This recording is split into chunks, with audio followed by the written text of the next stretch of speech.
You're trying to be bad, and you don't want to make you mad.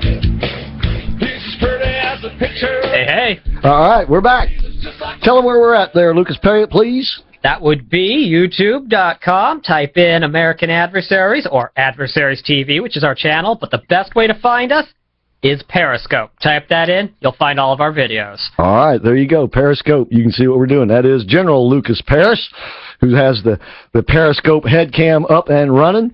I am the object that it is staring at right now. Don't be nervous. Don't be nervous. Jeff Sinnis is on the bridge, and we are in good hands as the phone calls are coming in in our Who Said That contest tonight. We're looking for the author of this quote. There's a plot in this country to enslave every man, woman, and child. Before I leave this high and noble office, I intend to expose this plot. All right, so we'll go to those phone calls here in just a moment. Some brave words, too. Indeed they are. And we will speculate about who this person is talking about after we get the correct answer. But it certainly, you know, brings us back once again to what Ben Carson is saying about the Second Amendment. Without rehashing that, let me just say this, that Ben Carson and Donald Trump are bringing something to this race that we haven't seen in a long time. We are seeing boldness. What did you say about Trump before? Confidence. Confidence and competence. And with Ben Carson, we're seeing depth of thought, right? We're seeing that this man has been working on trying to better understand things. And when you have a man that smart who works at understanding things, chances are he's going to figure them out and understand them. And then he's going to be able to explain them. And I loved it this morning that after his interview, one of the talking heads in their analysis of him, you said, you know, he kind of that he talks softly, but he whaps you with this big old speech not in terms of giving a speech in front of a crowd, but speech in terms of what he says. And she's right. I mean, he comes across as this real sort of laid-back, gentle person, but those words, man, slam you right in the head. I mean, no, I wouldn't vote for a Muslim, and here's why. Sharia law and all that stuff, right? Right? Yeah, the Second Amendment is good, and if the Nazis hadn't taken the weapons away from Germans, the Holocaust would have been a big different thing, and here's why. It shows a depth of understanding that we don't normally get in politics. It shows a willingness to learn in the process so that he will be better at representing the truth, which is really what we're getting down to here and what really elections should be all about. You know, who can deliver us the truth? Okay, let's go to the phone lines now and see what we got in terms of who said there's a plot in this country to enslave every man, woman, and child. Before I leave this high and noble office, I intend to expose this plot. So let's go to Mark first. Mark, thank you for calling. We appreciate you being out there tonight. Thank you. Thank you for a great show. Thank you. But you went to me first, so I'm probably wrong. You like to get some wrong answers in there. But my thought was President Dwight D. Eisenhower. Well, you've obviously been listening to the show since you know my M.O. You're very, very, very close, though. But it wasn't Ike. But, you know, Ike was... he did say some things that were along these lines. I don't think he ever said anything, though, this explicit about a plot to enslave the country. But, Mark, that's an excellent guess. And if you want to hang on the line and give Jeff your email address, I'd love to send you our latest American Adversaries Intel brief. All right. Thank you very much, Chris. All right. Thank you, Mark. Appreciate you calling out there. All right. And we have, let's see, we have Steve and Jerry, who both have the same answer. All right? And so, Steve, stay on the line.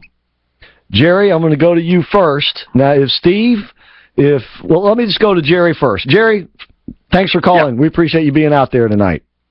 Thank you. All right, so who do you think said it?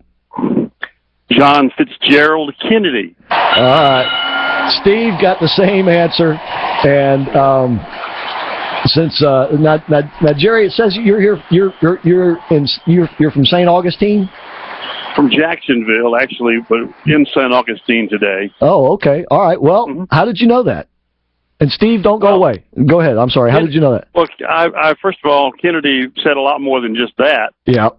Regarding the economy, and shortly thereafter, his life was snuffed out. Yeah. As a matter of fact, only 7 days after he said this particular statement. What do you think he was talking about, though? Who do you think he was talking about? Obviously, if there's a plot to enslave everyone, he must have had some particular group or somebody in mind.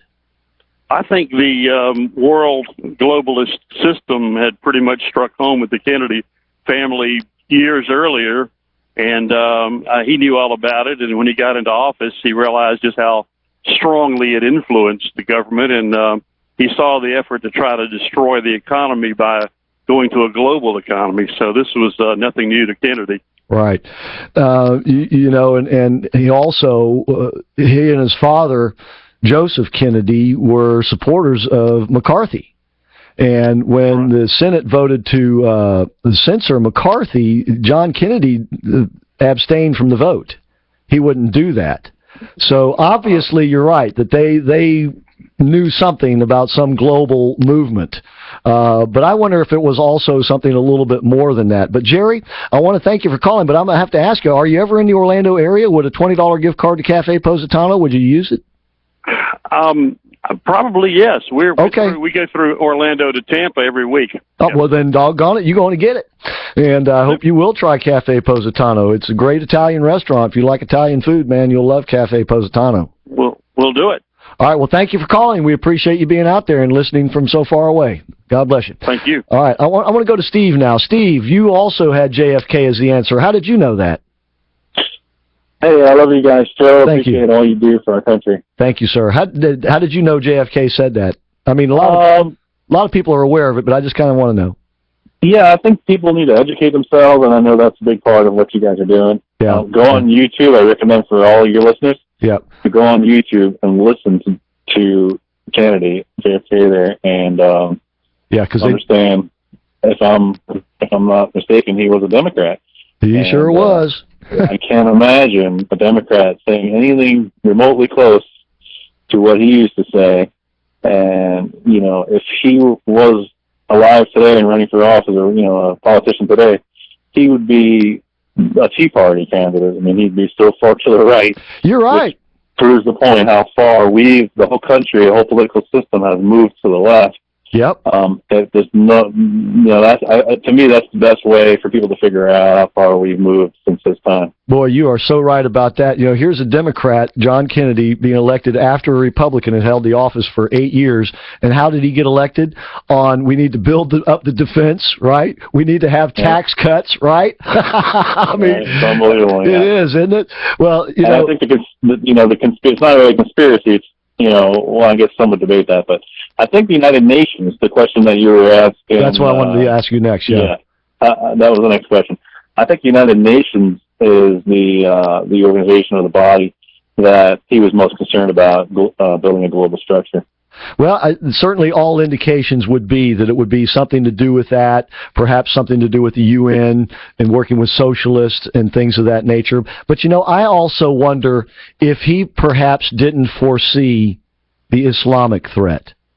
And the reason why I say that is right about this time is when the Muslim Brotherhood came to the United States with the sole objective of using our form of government, our way of life here, against us to take over this country in time.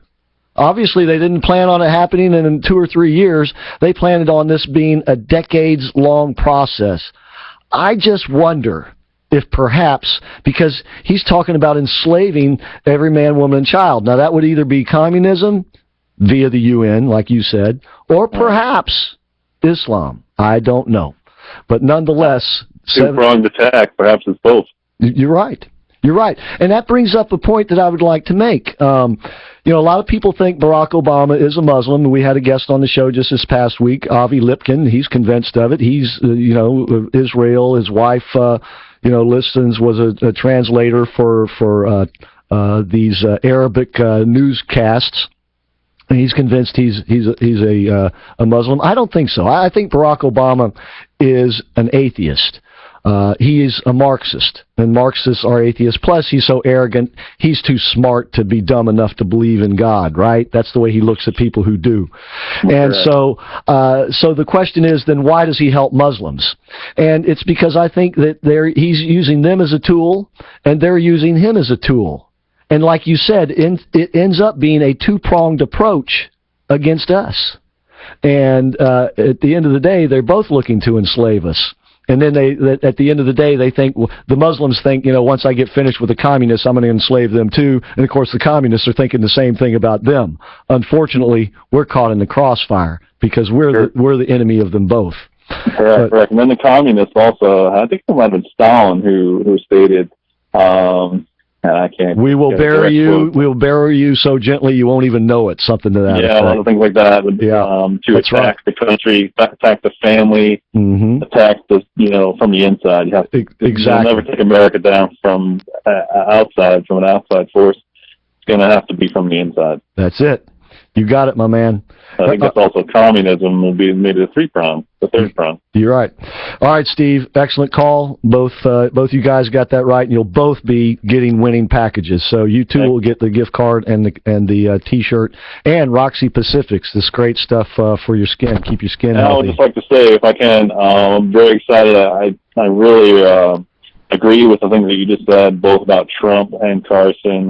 They are just taking it to task to the media and both parties, and I love what they're doing, and I just, it makes me really happy. It makes me feel good about the future. To me, they're the dream ticket. I mean, they're such a perfect complement to one another. Here you got Trump, bold and bombastic, and you got, and he's kind of off the cuff, and then you have the more cerebral, quiet, but devastatingly accurate Ben Carson. I love it.